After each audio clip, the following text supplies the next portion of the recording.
Donc en fait, ça veut dire que la confiance en soi, c'est quelque chose qui vient de l'intérieur et qui ne vient pas de l'extérieur. De toute façon, on se rend compte qu'au final, peu importe ce que vous allez faire, même si vous réussissez dans la vie et si vous avez tout ce que vous voulez, il y aura toujours des gens pour vous dire, pour vous faire des remarques et pour vous critiquer. Bonjour à tous, c'est Serge Lipfine, bienvenue sur ce nouveau podcast. Alors aujourd'hui, je vais parler du sujet de la confiance en soi. Alors je suis sûr que vous avez vu dans votre entourage des gens qui sont toujours sûrs d'eux, qui n'ont peur de rien et vous vous êtes déjà dit sûrement j'aimerais bien être comme eux, j'aimerais bien avoir autant de charisme et vous vous dites que c'est pas possible parce que vous n'êtes pas né comme ça.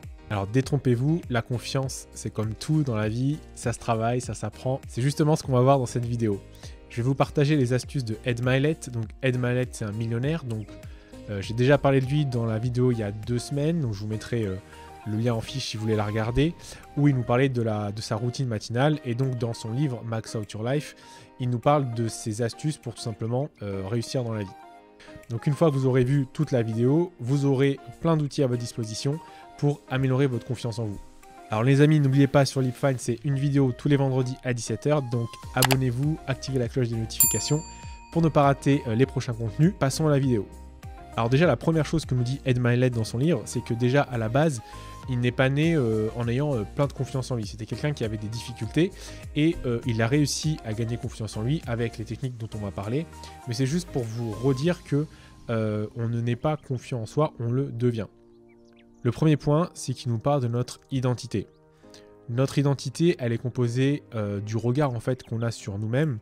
Et ce regard qu'on a sur nous-mêmes, il est composé des expériences qu'on a par le passé et il peut être composé malheureusement du regard des autres, mais c'est surtout du regard sur nous-mêmes et sur ce qu'on croit capable de faire.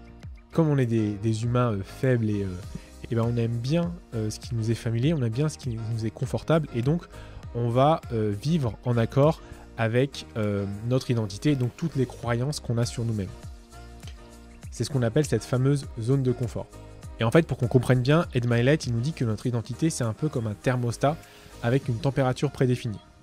On va prendre un exemple pour que vous compreniez.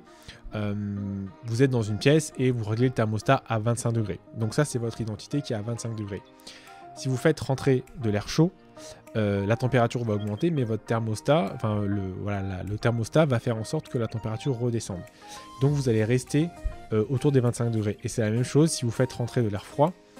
Le thermostat va faire en sorte que la température remonte. On va prendre un autre exemple pour que vous compreniez encore mieux. On va dire que sur une échelle de 100, vous êtes à un thermostat de 20 sur votre identité de séducteur, donc vous n'êtes pas très bon. Et donc vous rencontrez une fille qui vous plaît et il se trouve que vous lui plaisez aussi.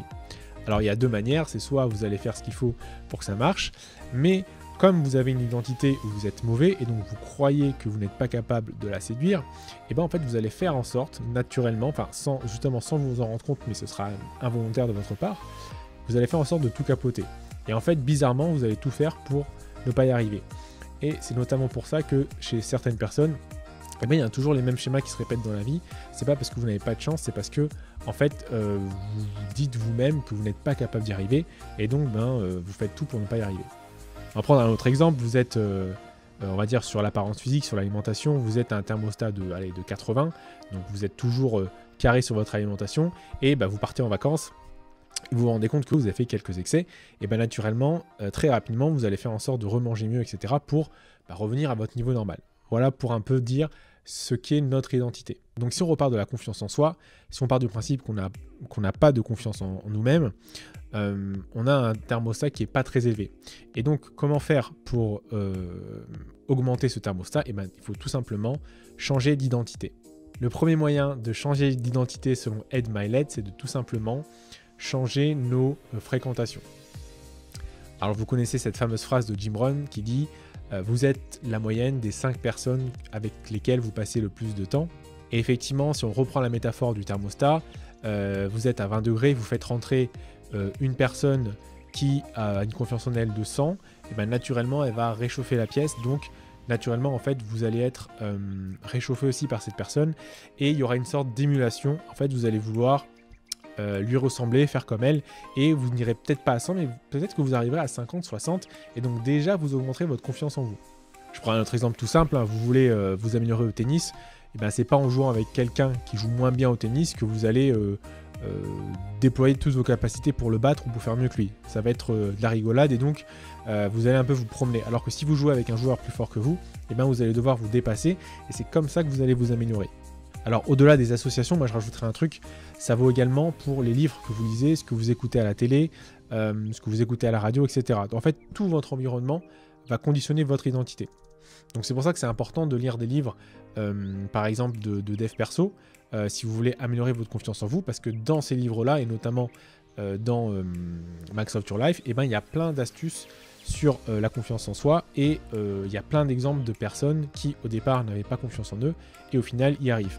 Donc maintenant que vous avez un peu changé votre cercle proche et votre environnement, il faut aussi augmenter votre standard, en fait votre zone normale. Ce que dit Ed Mylett, c'est de faire un maximum de travail en moins de temps que d'habitude. Je pense que vous êtes tous conscients de ça. Vous avez une tâche, on vous donne 1 heure pour la faire ou une journée, et ben elle sera quand même faite. Donc en fait, si vous réduisez le temps qu'il vous faut pour faire un certain nombre de tâches, et ben vous allez faire du coup plus de travail que d'habitude.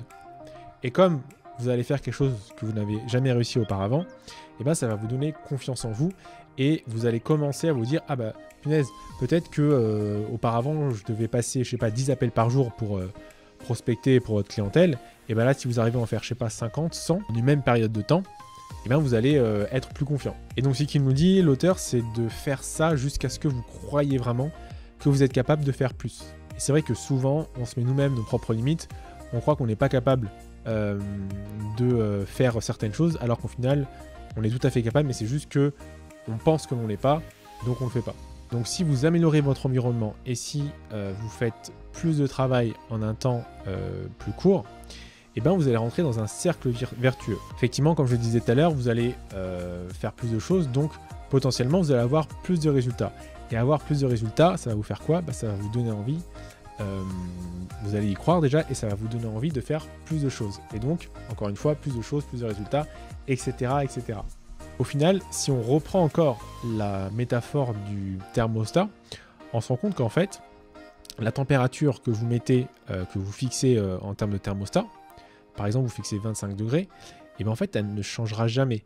C'est-à-dire que vous faites rentrer de l'air chaud, ok, la température va augmenter, mais elle va revenir toute seule.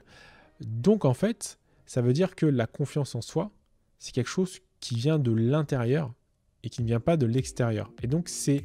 il faut comprendre ça pour vous dire, vous avez le contrôle sur votre confiance en vous-même. Et donc ce qu'il faut se dire, alors c'est facile à dire, mais il faut vraiment vous le mettre en tête, c'est que comme un thermostat, c'est vous qui avez le contrôle de la température que vous fixez, et c'est pas les autres. Il ne faut pas que vous attendiez l'approbation des autres ou le regard des autres pour faire des choses, sinon en fait vous allez devenir dépendant des autres, et il n'y a rien de pire pour briser vos rêves ou entraver toutes vos actions. Un petit truc pour ignorer le regard des autres, c'est de se dire qu'en fait, quand vous êtes face à quelqu'un, la personne, elle n'est pas en train de penser à vous, mais elle est en train de penser à ce que vous pensez d'elle. De toute façon, on se rend compte qu'au final, peu importe ce que vous allez faire, même si vous réussissez dans la vie et si vous avez tout ce que vous voulez, il y aura toujours des gens pour vous dire, pour vous faire des remarques et pour vous critiquer. Donc, si on se fie au regard des autres, on se rend compte qu'on ne fait plus rien. Donc pour conclure, en fait, si on résume tout ce que j'ai dit, c'est qu'on se rend compte qu'au final, ce qui donne confiance en soi, donc ça vient de nous-mêmes. Et ce qui vient de nous-mêmes, c'est quoi? C'est l'action, c'est le fait d'agir, le fait de faire des choses, de faire plus de choses en un temps réduit. Et c'est cette action et cette impulsion, en fait, qui va lancer toute la machine et qui va lancer un peu ce cercle vertueux. Donc vraiment, mon conseil pour avoir plus confiance en soi, c'est de tenter les choses. Je ne sais pas, par exemple, vous n'avez pas confiance en vous, on va reprendre l'exemple de la séduction pour aller parler à cette fille ou à ce gars, et bien ce que vous pouvez faire, c'est tout simplement, à un moment donné, il faut y aller. Si vous n'y allez pas, de toute façon, vous n'aurez pas ce que vous voudrez et vous ne saurez jamais si vous êtes capable de le faire. Et quand bien même vous allez échouer, entre guillemets, quand bien même vous allez vous planter, en fait, vous allez vous rendre compte que déjà, vous serez toujours en vie, donc au final, c'est pas si grave, et vous aurez appris certaines choses. Et au final, peut-être qu'aussi l'autre personne n'osait pas venir vous voir, et c'est vous qui avez déclenché un truc, et plus tard, cette personne reviendra vous voir. Autre chose aussi, pour avoir plus confiance en vous, c'est d'oser, et pour oser, il ne faut pas avoir peur, faut pas viser la perfection. Vaut mieux commencer en étant imparfait, mais en ayant déjà commencé. Et de toute façon, vous allez apprendre en faisant. Donc je compte sur vous pour appliquer ces conseils. Et vous pouvez maintenant regarder une autre vidéo par ici et vous abonner par là sûrement si vous ne l'avez pas déjà fait. Portez-vous bien.